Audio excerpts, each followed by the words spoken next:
Today I'm gonna play Help. Let's do it. Help! I need somebody. Help! Not just anybody. Help! You know I need someone. Help!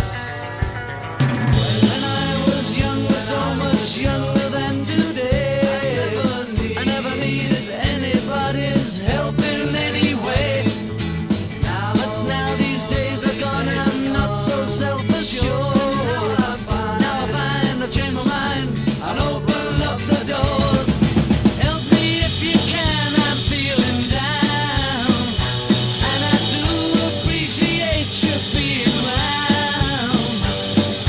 Help me get my feet back on the ground.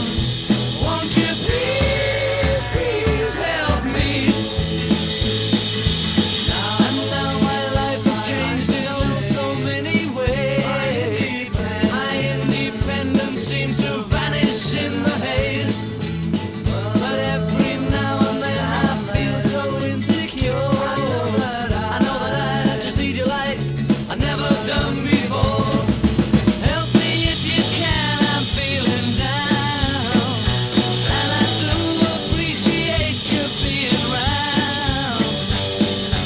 Help me get my feet back on the ground. Won't you please, please help me? When I was younger, so much younger than today, I never needed anybody's help in any way. But now these days are gone, I'm not so self-assured. Now I find I've changed my mind and open up the doors. Help me if you can, I'm feeling down, and I do appreciate you being around. Help me get my feet back on the ground. Won't you please, please help me? Help me, help me.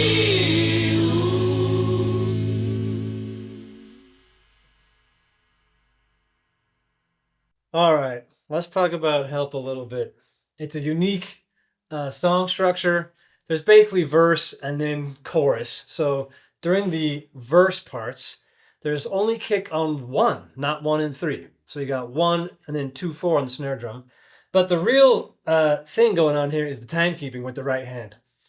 When Ringo does this, if you watch videos of him playing, there's not that much of Help live, but you can see that he's really just kind of effortlessly and kind of nonchalantly keeping time, and it is hard. It is really, really, really difficult. I had to brush up on my push-pull technique. So he's essentially getting 2 notes for 1. He comes down and then comes up and gets this, which is just really, really hard. He does it almost exclusively with wrist, from what I can see. I've watched a bunch of videos, slowed it down. I'm trying to see what he's doing. I don't see a lot of finger movement. To me, it's a lot easier to kind of let go of the stick and then use the fingers to gather and bring it in. And he's really not doing that. He's just like wrist, a lot of wrist. You can really see this up and down wrist motion when he plays. Now, you can watch Act Naturally. That's a great video to look at because it's the same tempo pretty much and the same beat pretty much, but since he's singing lead, there's a lot of camera time on him, so you can actually really see his technique. So I'm doing my best imitation to get those quick notes. It's also really cool because to me, it's not they're not straight eighth notes like this. They're not super straight, but they're also not strictly swing either. Like,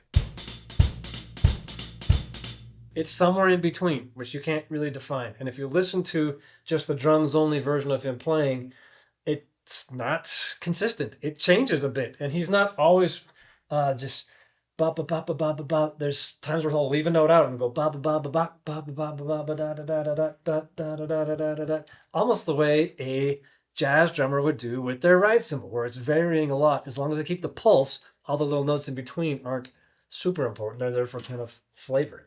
When he moves over to the ride for the, I guess what we could call the chorus, then the kick does go to 1 and 3. There's open hi-hats on 2 and 4 to match with the snare drum.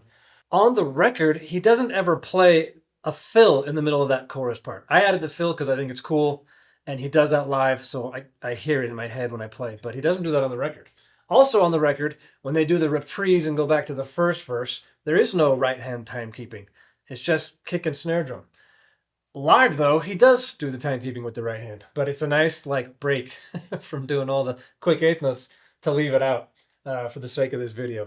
I don't really know the point of doing all the notes on the ride cymbal, other than that it's like a cool visual effect. It's a bit of a spectacle. The Beatles were always showmen, they were always entertainers, and they would do what was good for the overall kind of performance. I don't hear a lot of reason to do, you know, da da da da da da da da da really fast on the ride cymbal, because it kind of just washes out. You just kind of get like when you listen on the recordings close, you don't hear a lot of articulation, which is fine. That also means that when you're covering this and just playing it, if you want to go for this tune, feel free to leave all the eighth notes out. You can just play this.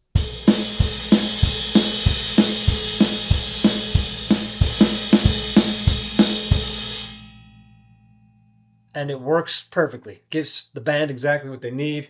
It's a lot simpler. So good on you, Ringo, for like doing stuff that hardly any of us can do, and that, you know, is really, really hard. For all the rest of us humans, though, you can just play quarter notes. Or you could even play a jazz ride pattern like this.